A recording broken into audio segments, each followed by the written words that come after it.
A very good afternoon, dear colleagues. Welcome to the Professional Development Program on National Education Policy 2020. We all are aware that this is the 8th batch of Professional Development Program on National Education Policy, and this is the 4th lecture which we are going to have live on Swayam Prabha channel. So far we have discussed various themes related to national education policy through 3 previous live teleconferencing session on the Swayam Prabha channel. First session was on the topic of reforms in higher education, and then we had discussion on assessment and evaluation and formative assessment practices in teaching and learning processes, and then we also discussed about multilingualism and higher education. Today we are going to have a 4th live lecture on the topic of governance and leadership. And before we move to our resource person and formally I introduce him, let me inform you all that as per our earlier practices, we shall be dividing this session in 2 parts. In first part, our resource person shall be interacting with all you and will be presenting, and after that, in the second half of the lecture, we shall be taking up your questions and queries related to today's topic. One request, we shall request that please post the questions, the relevant questions only which are related to today's discussion, so that we can have a very fruitful and useful discussion with our resource person. So to discuss on this topic, governance and leadership, today we have a very distinguished personality with us, Professor Sudeep Ranjan Jha. He has been continuously interacting with teachers like all of us across the country through various teleconferencing sessions in this professional development program, and today he shall be talking, as I inform you, on the topic of governance and leadership. Let me also introduce him briefly. Professor Sudeep Ranjan Jha has about more than 30 years of experience in open and research learning system, and he is professor in physics at School of Sciences at Indira Gandhi National Open Universities. Professor Jha has contributed tremendously, not only his areas of expertise at his physics, but in open research learning in general as well. He has, to his credit, he has more than 7 public research papers and on numerous international level publications and presentation in national and international seminar and conferences. Beside that, he has been member of Board of Management, IGNOU, and other schools of studies like School of Agriculture, School of Computer Sciences, School of Engineering and Technology, School of Humanities, and many more. So with these words, I again welcome our resource person, our expert, Professor Sudeep Ranjan Jha. Thank you, Dr. Asghar, for your nice words, and good afternoon to all our listeners and viewers who are taking part in this 6 days NEP related professional development program. As you are all aware that this short duration professional development program is intended to sensitize and make the teaching community aware of the salient features of new education policy, National Education Policy 2020. The document has come in 2020, and various recommendations have also started rolling out. And today's topic, which has been assigned to me, is related to the salient features which this document has to say, or rather recommend, regarding governance and leadership roles in higher education institutions. Now, to begin with, let me say that this area as such is not my domain. Governance and leadership is a very elaborate and very important aspect of management education, so to say, and even to the field of education when it comes to higher education institution. So my interaction with you today will be limited to the governance and leadership issues about which NEP has made certain very important recommendations. And this idea, rather this component of higher education system in our country is very important in the sense that as you will see as we progress in this presentation, that NEP has touched upon a variety of aspects, almost all the aspects of higher education institutions, be it about the institutional reforms, be it about the structure of undergraduate and postgraduate programs, or be it about the curriculum of these undergraduate and postgraduate programs. So the whole idea is that if the nation has to go and adopt these major shift on all these three dimensions of higher education, then the importance of governance and leadership takes the central view. I mean, it comes in the focus, because unless you have an effective governance and a very competent leadership at different HEIs, I think it will be much more difficult to implement all the recommendations of NEP 2020 in its spirit. See, there are two ways of doing things. One is that you just implement something mechanically without going into the essence of and without going into the details of the purpose why these changes have been recommended and why one should adopt these changes in their own institution. And secondly, why this topic has been identified for this PDP program is that, in my opinion, and you will mostly agree with this, that any change in higher education institution will happen effectively if and only if the teaching community of that HEI is convinced about the purpose and the intent of those changes, and then only they will be participating in that process wholeheartedly and with the utmost commitment to the cause. So with that background, let me tell you that what NEP recommendations are, right?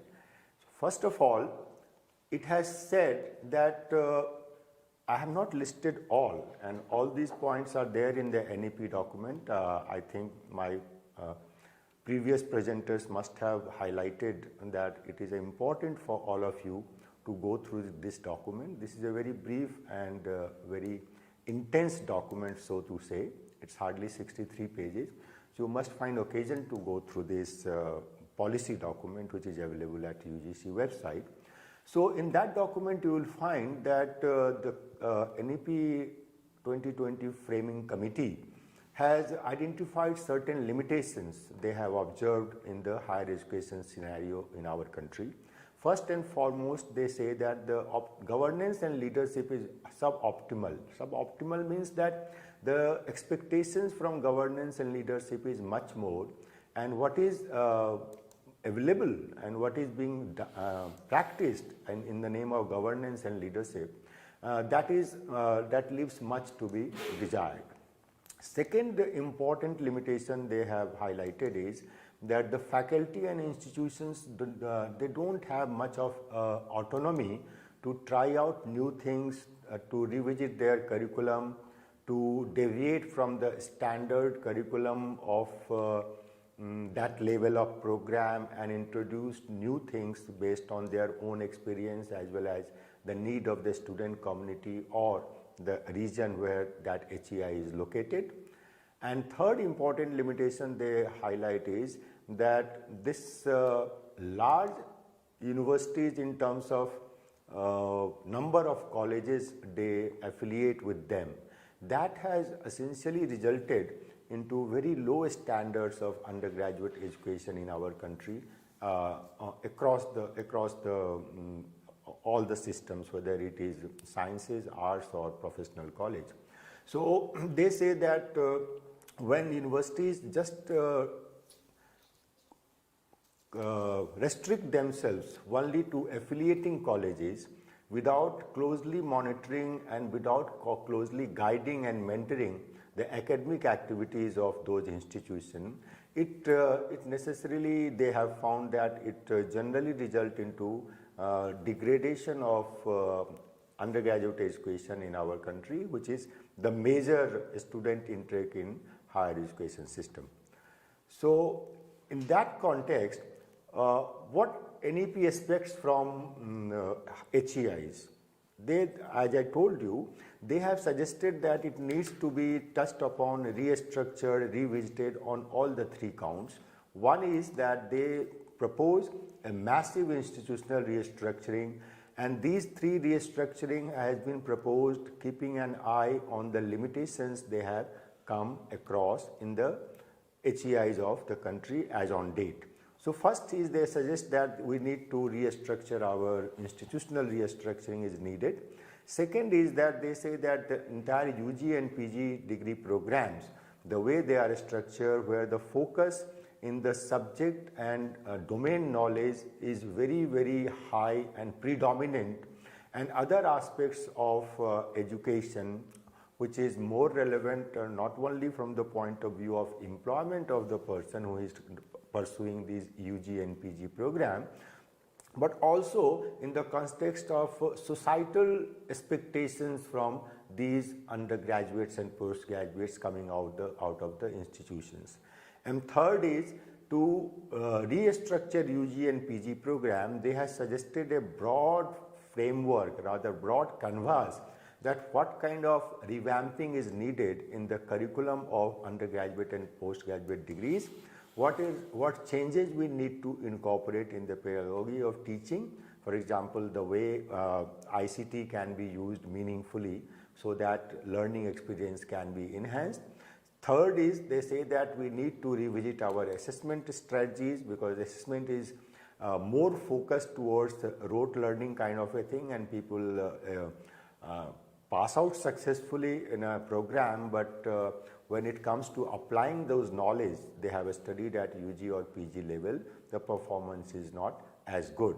And third is that student support, I mean, apart from the classroom interaction with teacher, a student do need a lot of support from teachers, and that has to be taken care of, and it has been highlighted specifically in the policy documents, so that HEIs also take cognizance of other support requirement students do require apart from the classroom interaction with the teacher.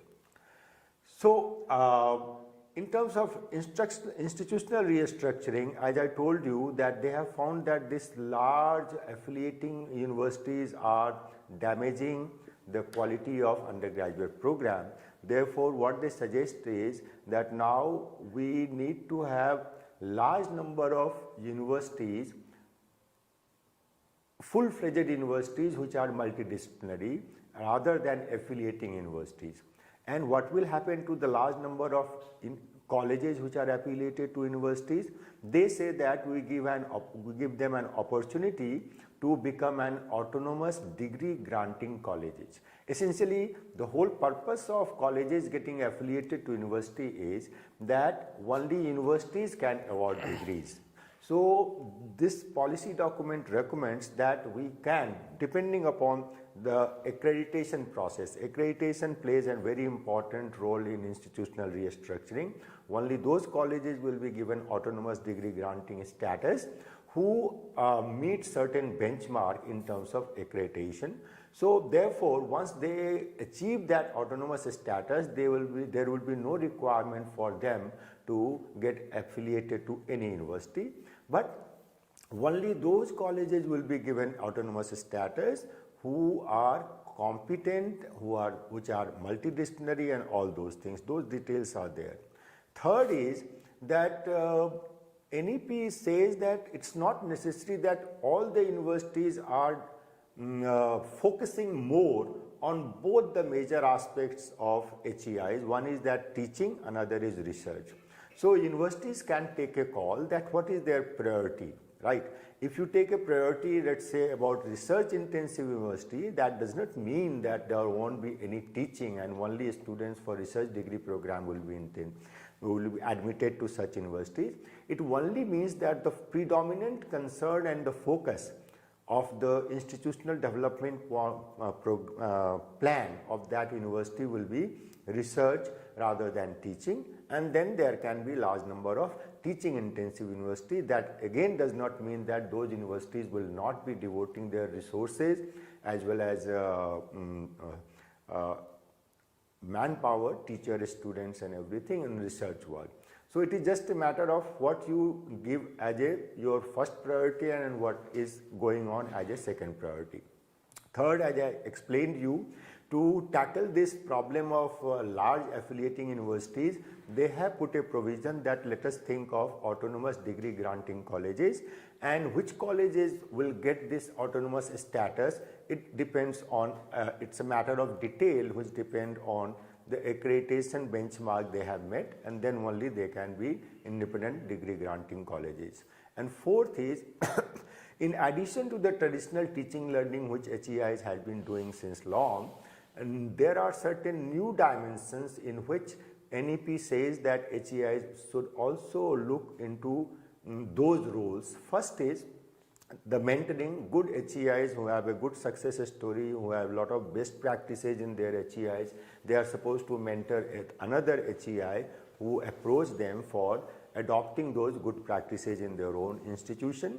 Then most significant aspect is that HEIs are expected to engage with the community where they are located, and that is a very important component. Although it is there in the form of national service scheme and other schemes of UGC, which is operational in many of the HEIs, but now the whole idea here is that that should be a part and parcel of the entire activity of HEI, and it should be incorporated in the curriculum of undergraduate program as well.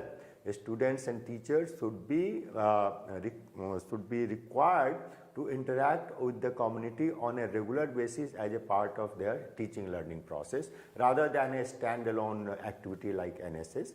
And fourth and major expectation from HEI is that again you get involved into faculty development. The new faculty who join the institutions, they should be trained about the curriculum framing and teaching learning pedagogies and using ICTs. All those aspects of new things of teaching learning should be incorporated, and HEI should also actively involve themselves in faculty development. What kind of restructuring is expected in UG and PG degrees? As most of you must be aware that now we are, most of the universities in our country, they are going for 3 years undergraduate program. So it has proposed NEP-2020 that now undergraduate program should be of 4 years. Of course, there will be an exit with bachelor's degree after 3 years, which is as on date the practice. But if someone pursues 4th year, and again, not all students will be going to the 4th year of their undergraduate program. Only those who meet certain benchmark in terms of grade points or percentage of marks, they should be allowed to pursue 4-year undergraduate program, where the major focus of the activities of 4th year will be either deeper knowledge in a subject area chosen by the students, or some exposure to how to go for research. So essentially, what is being suggested by NEP is that it is not necessary that every graduate need to pursue higher studies, right? The graduation can well be considered as a terminal degree, and then you go into the actual life and work situation. Or some of them who are good at studies and who are interested and who have certain achievements in 3 years of undergraduate courses, they should be given an opportunity to go for the 4th year, where they go into deeper, take more courses, more credits in a particular subject of his choice, or they can also think of pursuing higher studies in pure sciences, research oriented areas, which will be there are many takers for such students. It may be the higher education system itself, or the research institutions and variety of other institutions. Secondly, there is a recognition of the fact that whatever effort a student make in a 3-year or 4-year undergraduate program, if for some reason he or she is not able to complete the entire 3-year course curriculum and exits after a year or two, their effort made during those 1 and 2 years, they should be rewarded in terms of either a certificate or a diploma or degree or honors with research for the 4th year undergraduate program students. Third is that as on date we have a very compartmentalized BA, BCom, BSc, medicine, engineering kind of undergraduate programs. Some of them are called general undergraduate program and some of them are called professional programs. Here it is being said that let us break these boundaries and integrate arts and humanities with science, technology, engineering and mathematics education. So this barrier which is artificial, that should be broken, and we should provide opportunity for students pursuing predominantly arts courses to have some courses in science and technology and mathematics, and the vice versa. People pursuing science or professional programs at undergraduate level, they should also get an opportunity to pick up some courses from arts and humanities. So that kind of artificial boundary among the areas of studies should be done away with. That is another restructuring they are proposing at the undergraduate level. And next is that vocational and skill education is a completely different domain in our country. We have undergraduate and all kinds of levels of programs in the vocational area at least. So again, the recommendation is that let these two areas of education be made a part and parcel, or rather mainstream these areas of education, these courses into our larger undergraduate program structures. That is what is meant by mainstreaming vocational and skill education. And as we go for a 3 or a 4 years undergraduate program, naturally therefore we have to think of 2 or 1 year PG degree program.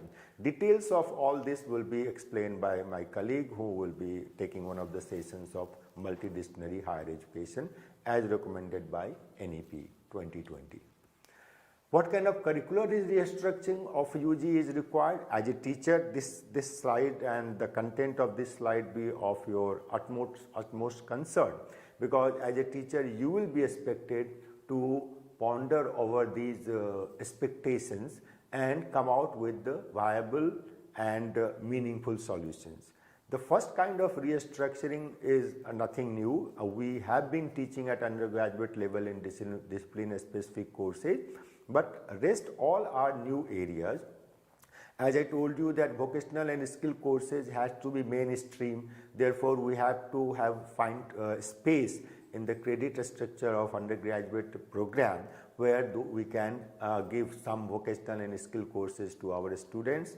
Third is this is life skill courses, environmental studies, value-based courses and global citizenship education. These are completely new areas, and for all of us, although it's just a matter of thinking for some time and find out what are the relevant things which can be put as a course and offered to our undergraduates, but these are the areas which has been highlighted in this policy document, and it is upon we teachers to come out with innovative solutions in terms of courses to be a part of our undergraduate program at the national level. Next is what they are suggesting is that only classroom and campus teaching learning experiences are not sufficient, and therefore undergraduates at some point of time, either in the second year or third year, they should be sent out to the larger society and place of work, where they can take up, depending upon the subject they have opted, any these kind of things. You will see that whether it is field projects, internship or apprenticeship, all these things essentially require students to go out of the campus of HEI and interact with the larger world outside. So that kind of an exposure of maybe short duration, a month or a semester, whatever, that freedom is always there with HEI. But the intent here is that kind of interaction when someone is pursuing undergraduate program is a must to make him appreciate the local environment where ultimately they have to go after coming out of the campus. And then that experience will again, when they come back with these experiences of field projects, internship and apprenticeship, they will study their courses with slightly different perspective. When they see what is happening there, what are the problems, and whether my studies, whatever I am studying right now, is anyway going to solve some of the problems of the society. So that kind of an exposure with the society at large to appreciate what are the contemporary issues which is bothering the population, where education can pitch in and give viable and meaningful solutions. So that is another aspect. It has to be incorporated in our undergraduate curriculum. And fifth is, of course, as I told you, if someone is pursuing 4-year undergraduate program, if the student has done very well academically up to 3rd year, he or she should be given an opportunity to go for some deeper study about a course, or even go for some exposure about the research in their respective area, what they have done good at in the 3 years. So that is for 4-year undergraduate program, the research project. So all these components, apart from first, which is the part and parcel of the ongoing undergraduate program, all other are new areas, and this is, so to say, this is a challenge to the teaching community of our country, that first of all get convinced that these are really important aspects of education which any undergraduate must have, and then see how we can incorporate in our undergraduate curriculum. So this is the curriculum restructuring at UG level which is expected in the NEP-2020. So as I briefed you, there are high level of expectation from HEIs in the NEP-2020 document, and how it will happen, right? So NEP suggests that this will happen provided we provide sufficient faculty and institutional autonomy to experiment. For example, all the area I listed in the previous slide, you have to think depending upon your local environment and your domain expertise, the kind of faculty you have, the kind of student profile you have, that kind of autonomy you have to give to HEIs so that they can think locally and incorporate these aspects in their undergraduate program. That is one way what policy document itself recommends. Another is that governance of HEIs through highly qualified independent boards. As on date, what is happening is that HEIs are either governed by UGC by way of certain guidelines or gazette notifications, which are essentially, kind of rules to be followed, and head of the institution, whether it is principal of college or a vice chancellor of university, they are supposed to implement it. So the policy makers, they are sitting at a distance and they are not aware of the ground reality. What they are saying, the NEP document says that let's have a board of governors associated with every HEI, whether it is a university or an autonomous degree granting college. And that board of government will be closely associated with the institutional development plan of the institution, what is the vision and mission of particular HEIs. We have variety of HEIs, and this style of governance through a board of governors is a tested kind of governance mechanism which is being practiced by most of the IITs and IIMs in our country, as far as I know. So they find that that is a more successful way of governance, where the community of teachers and students and the leadership of the institution, whether it is vice chancellor, principal or director, they will be in a more frequent interaction with the people who are there in the board of governance, so that interaction would lead to a more meaningful plan of action, and that is a better governance model as per the NEP 2020 model, rather than some regulator sitting at a distance or some government sitting in some capital and saying that do this or do that. That is not giving a good result, so to say, as per the NEP 2020. And third is that merit-based appointment at the leadership position. So what they feel that the leadership positions in all HEIs, they should be such that which is inspiring, which generates faith, which the person must have a credibility. So if the person appointed to head an HEI has all these traits, then it's much more easier for him to implement all the new ideas which NEP 2020 has proposed. What will be the features of this kind of governance which NEP has suggested? There will be a board of governor at the top of the pyramid of governance in any HEIs. Then governance of HEIs will be through this board of government will be populated by highly qualified and independent people. Not necessarily all will be from academia. People from different walks of life can also come in. The only requirement here is that person should be very highly qualified and open and independent minded person to be on the board of governor of any governance or board of governors of any HEI. And third is that teaching community has again been trusted a lot in NEP 2020.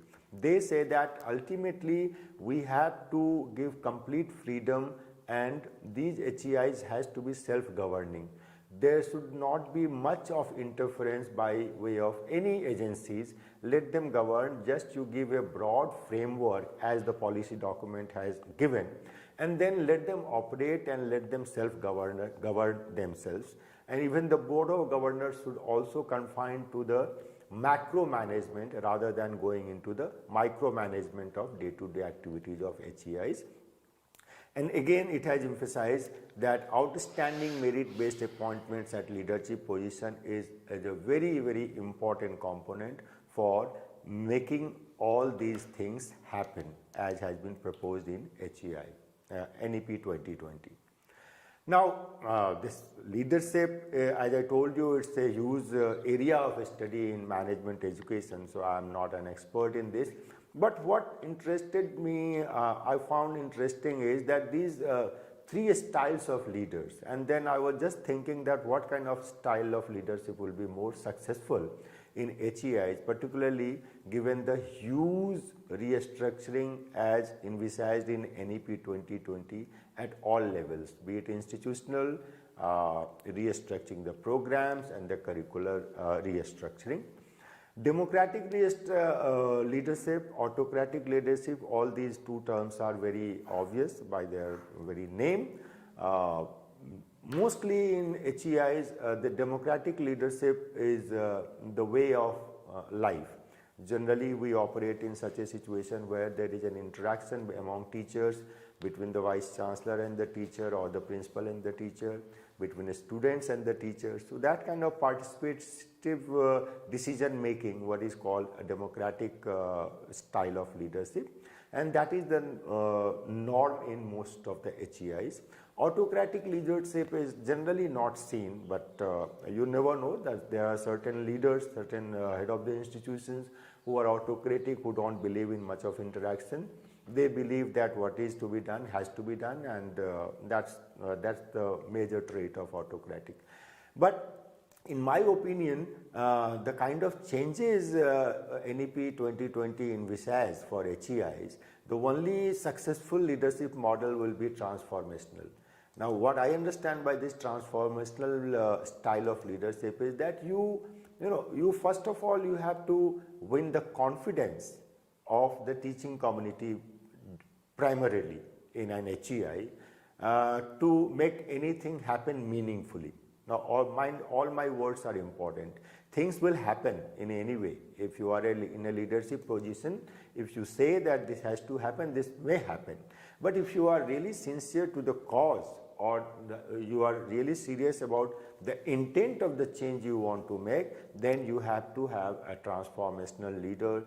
By transformational, what it means that you first have to convince people around you who will make this change, that whatever change we require, whatever change we want to make in our institution at all levels, it's for the good for the institution and good for the society.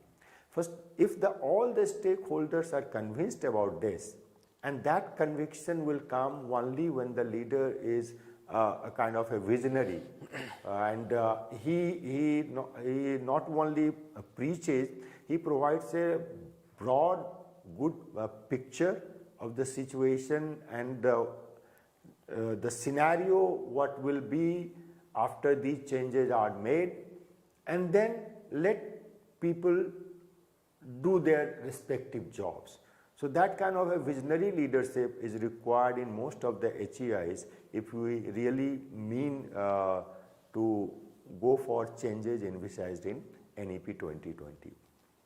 Now, leadership has many important attributes. These are 4 C's called in the management jargon, and I more or less agree with this, that competence is a must, right? You have to be a knowledgeable person, and that expert knowledge, if you are competent, then you generate respect for yourself from among your colleagues. And you know, if you are leading a community of teachers, then you must be a very competent person in your own respective field, and that will make your life, and that will kind of give a weight or conviction to whatever you are saying to them, that how we should move ahead. And you also must be seen as a committed to the cause, right? So that commitment has to come to the institution, to the changes you want to make. You must be convinced yourself first, and then try to convince others that this is a necessary thing, and that kind of a commitment should be there, because this is more important, because most of the leadership positions are tenure positions, right? So even in that brief tenure, whether it is for 3 years or 5 years, people should feel that for whatever time you are here, you are committed to the cause of the institution, the kind of mission and vision the institution has. The day you have joined, from day one, you are committed to that cause, and you are working to meet those vision and mission of the institution to, wholeheartely. Third is that you must have courage to say spade and spade, right? I mean, in a leadership position, it's not always possible for anybody to keep everybody happy, right? So you should have that courage, that you should say what is right and what is wrong, and this courage should be operative both ways, not only to your subordinates or people working with you in an institution. It should also be visible when you are interacting with the policy makers higher than you. You should say that what is possible and what is in the best interest of the institution you are heading.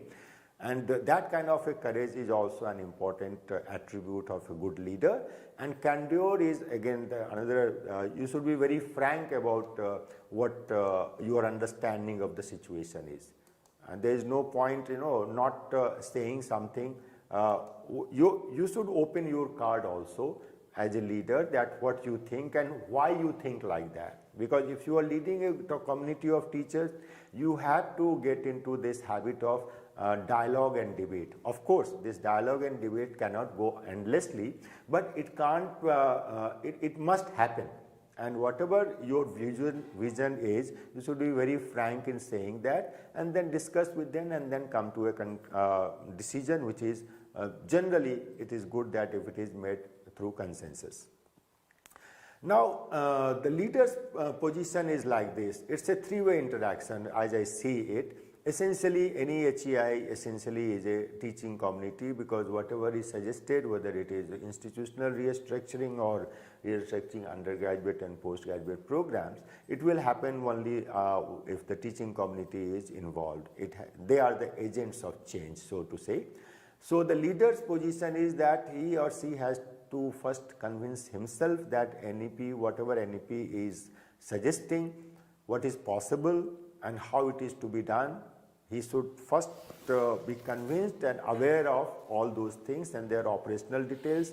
Then they have to get input, interact with the teaching community. And at the same time, you, as you have joined this professional development program, today or tomorrow, the leader of your institution, be a principal or the vice chancellor, will come to you that this is a proposal of NEP and let us do it. So if you want to do it meaningfully, then you must also interact with what are the provisions in NEP 2020. So it is a three-way interaction, and leader is only one of the important aspects. All the two, leader as well as the teaching community and the non-teaching staff also, particularly people who are heading the operational divisions or examination division, they also have to be abreast with what are the recommendations of NEP 2020, so that it can be implemented by the entire community of the HEIs, rather than it is left to the leader to implement it, and that implementation will not be very meaningful.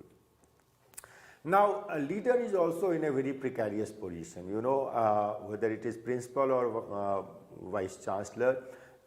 Below him, there is a three major stakeholders in HEIs. One is the group of teachers, the most important agent of change in HEIs. And another is a major stakeholders are non-teaching staff, the people who will implement those things, particularly people involved in admissions and student support and evaluation, examination departments. They also have to be taken on board.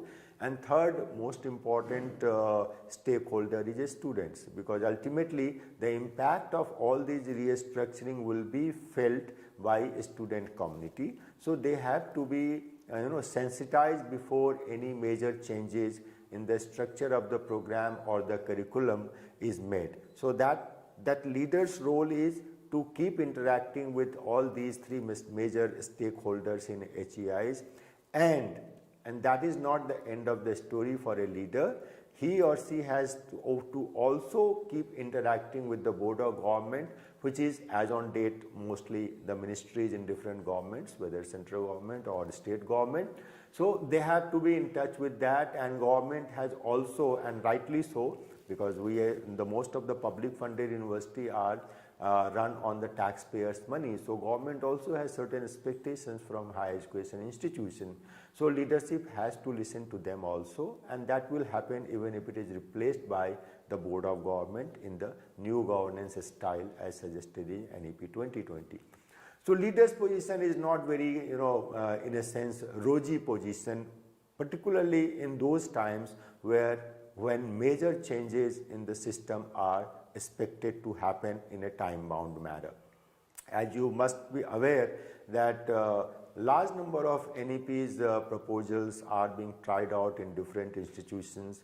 UGC is constantly working on every aspect, whether it is 3 or 4 years undergraduate programs, whether it is how to implement field projects, internship and apprenticeship, how to incorporate vocational and skill education. All kinds of activities are going in parallel, and institutions are expected to take leaf from those guidelines and adapt it to their own HEI's undergraduate and postgraduate programs with depending upon the local scenario and local situation.